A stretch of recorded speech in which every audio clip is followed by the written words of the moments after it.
दुःखं संघातश्चेतनाधृतिः एतत् क्षेत्रं समासेन सविकारमुदाहृतम्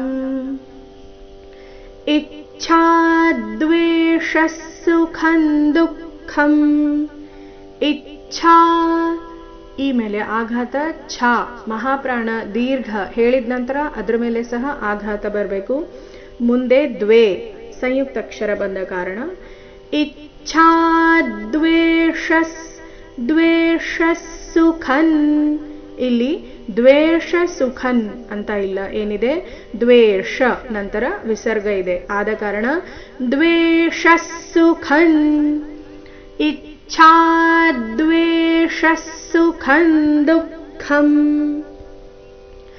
ಸಂಘಾತಶ್ಚೇತನಾಧೃತಿಃ ಸಂಘಾತಶ್ಚೇತನಾ ಸಂಘಾತ ಸ ಮೇಲೆ ಆಘಾತ, ಮುಂದೆ ತ ಮೇಲೆ ಆಘಾತ ಸಂಘಾತಶ್ಚೇತನಾಧೃತಿಃ ಏತತ್ ಕ್ಷೇತ್ರಂ ಸಮಾಸೇನ ಏತತ್ ಕ್ಷೇತ್ರಂ ಸಮಾಸೇನ ತುಂಬಾ ಸರಳವಾದ ಶಬ್ದ.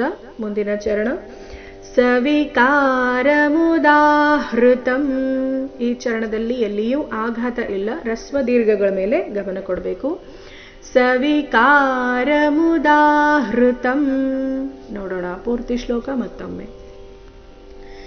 ಇಚ್ಛಾದ್ವೇಷ ಸುಖಂ ದುಃಖಂ ಸಂಘಾತಶ್ಚೇತನಾಧೃತಿಃ ಏತತ್ ಕ್ಷೇತ್ರಂ ಸಮಾಸೇನ ಸವಿಕಾರಮುದಾಹೃತಂ.